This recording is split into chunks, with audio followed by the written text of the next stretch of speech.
Assalamualaikum warahmatullahi wabarakatuh. Selamat pagi semuanya, bertemu kembali di pembelajaran prakarya dan kewirausahaan. Pada kesempatan kali ini kita akan mempelajari mengenai analisis SWOT. Apa itu analisis SWOT? Biasa dikenal dengan strength, weakness, opportunity, and threat. Untuk lebih jelasnya, marilah kita simak ringkasan yang berikut ini. Sebelum kita masuk ke materi, kita harus mengerti dahulu beberapa pendapat dari para ahli mengenai analisis SWOT ini. Yang pertama di sini ada Freddy Rangkuti di tahun 2013 mengemukakan pendapatnya bahwa analisis SWOT ini adalah analisa yang didasarkan pada logika yang dapat memaksimalkan kekuatan dan peluang, tetapi secara bersamaan juga dapat meminimalkan kelemahan atau weakness dan ancaman, yaitu threat. Ahli yang kedua adalah Philip Kotler di tahun 2009. Di sini menjelaskan, analisis SWOT adalah evaluasi terhadap keseluruhan kekuatan, kelemahan, peluang, dan ancaman. Kemudian, ahli yang ketiga yaitu ada Irham Fahmi 2015.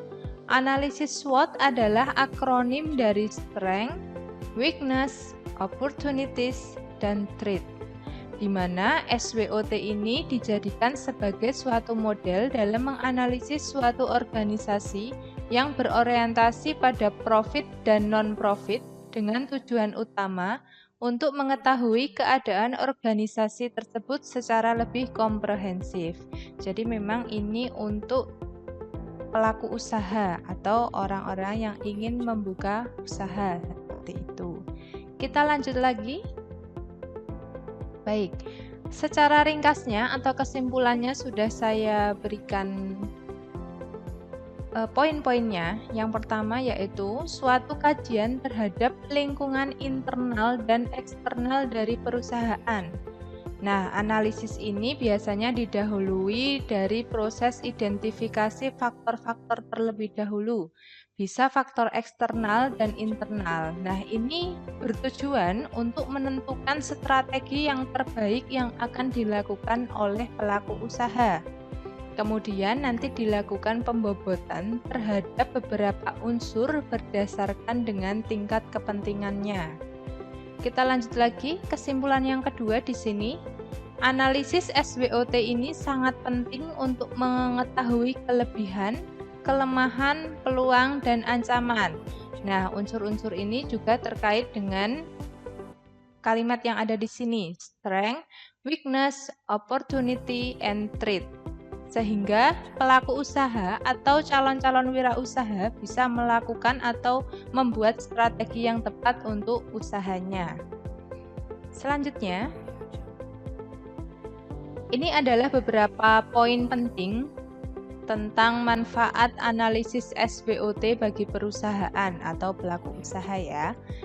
Yang pertama, analisis SWOT ini mampu memberikan gambaran secara utuh terhadap suatu organisasi atau perusahaan ditinjau dari 4 sudut. Nah, 4 sudut itu tadi ada strength, dari kekuatannya seperti apa. Kemudian weakness, kelemahan. Kemudian ada lagi opportunities, peluang ke depan perusahaan itu akan berjalan seperti apa. Kemudian ancaman yang akan dihadapi oleh perusahaan itu bagaimana. Nah, sehingga dari 4 sudut dimensi ini dapat memberikan atau menggambarkan pengambilan keputusan secara lebih aktual dan komprehensif, jadi lebih nyata seperti itu. Next lagi. Analisis SWOT juga bisa dijadikan sebagai rujukan untuk membuat planning yang berkaitan dengan keputusan jangka panjang. Nah, ini sangat penting karena pengambilan keputusan itu juga tidak bisa diambil secara mendadak.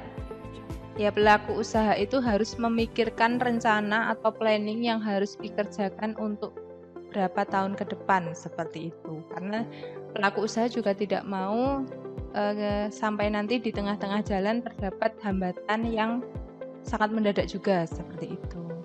Baik, kita lanjut lagi.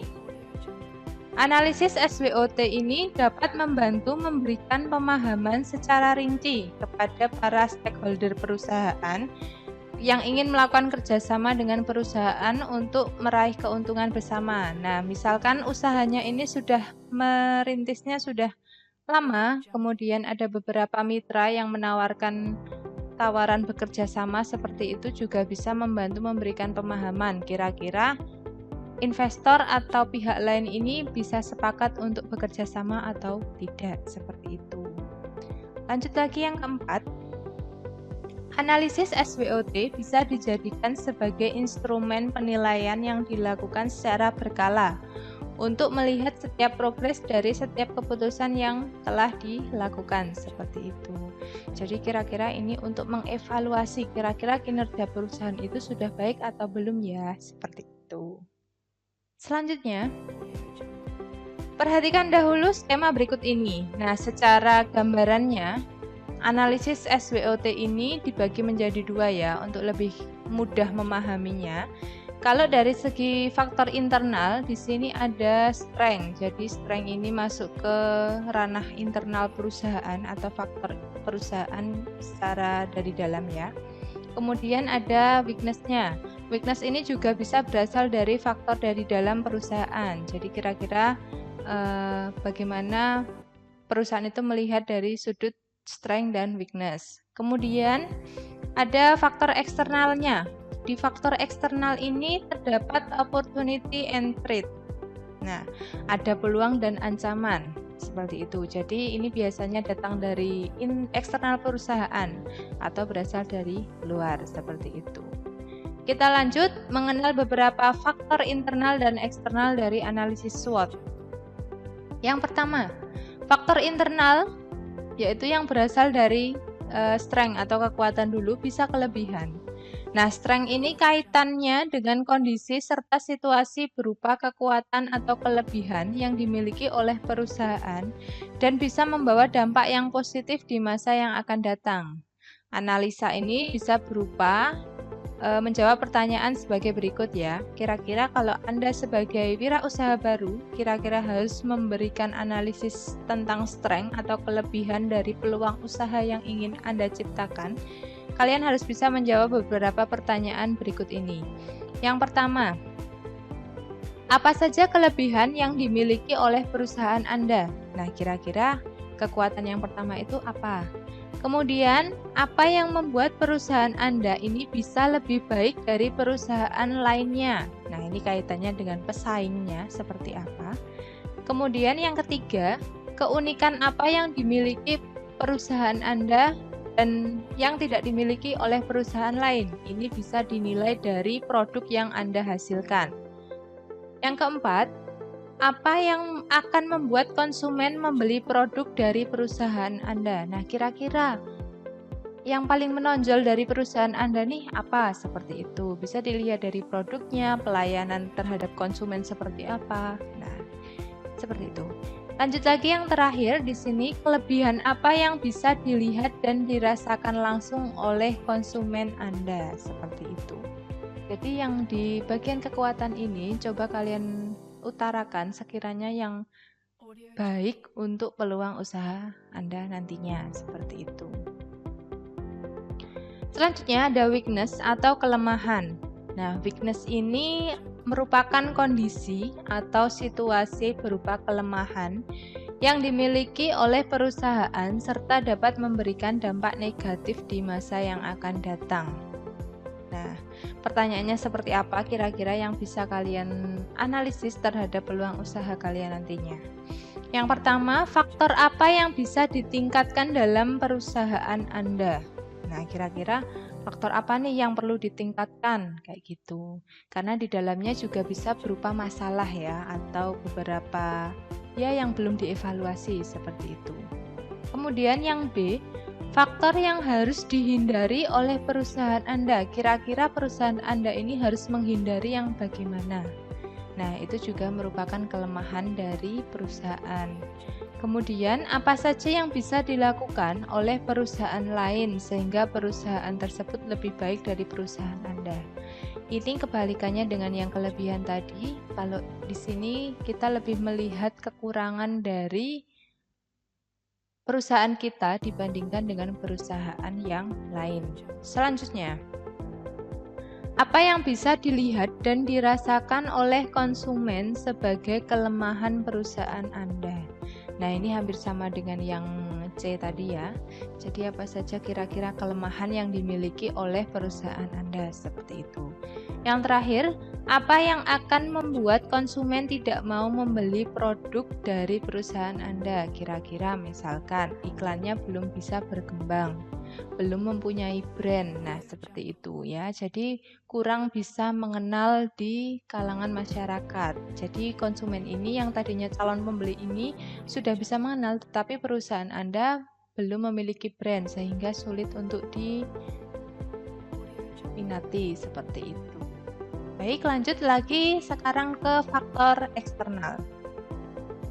Di faktor eksternal ada opportunities, peluang, dan threat, yaitu ancaman. Ya, baik kita bahas satu persatu dulu di sini, yaitu opportunities. Nah, opportunities ini berkaitan dengan peluang atau kesempatan yang ada di luar kendali perusahaan.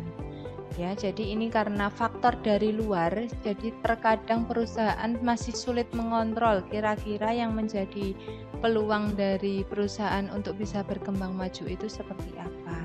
Nah, di sini dijelaskan peluang ini dapat memberikan perusahaan menjadi lebih baik di masa yang akan datang.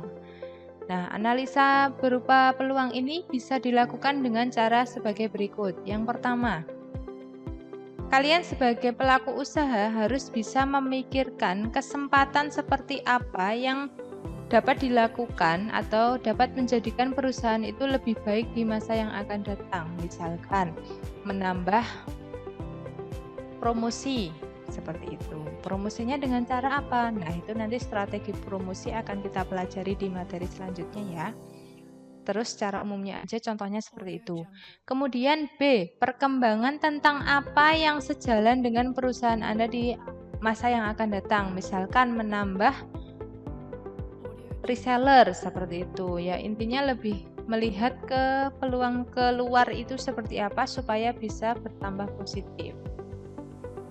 Lanjut lagi di threats atau ancaman. Nah, ini merupakan kondisi berupa ancaman yang memang harus dihadapi oleh perusahaan. Nah, ini juga bisa menghambat perkembangan usaha yang akan datang karena ini juga tidak bisa diduga juga ya kapan datangnya, seperti itu. Tetapi kita juga bisa memberikan analisis kira-kira yang menjadi ancaman usaha kita nantinya kira-kira apa.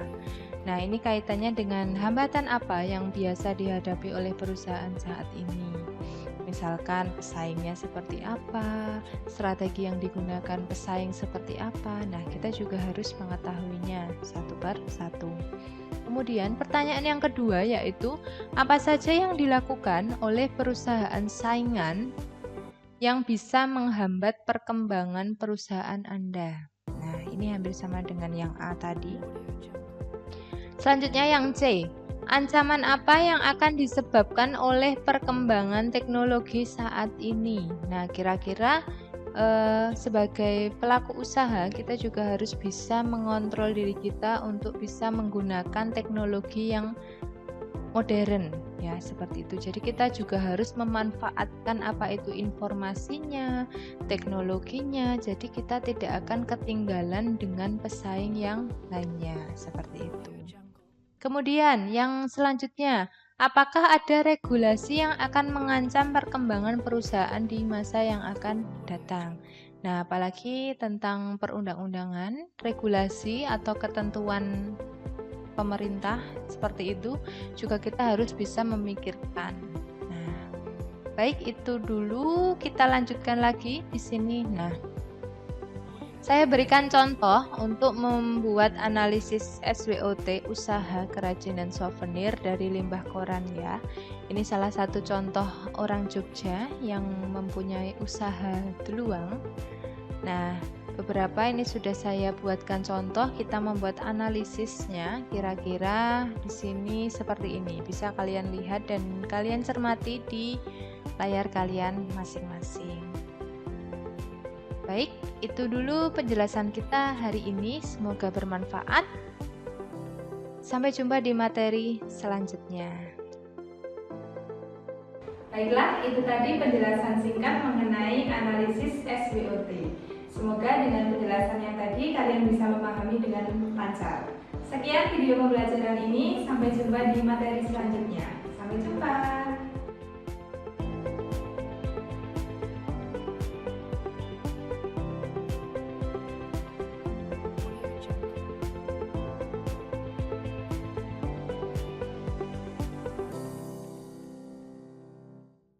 Audio Jungle.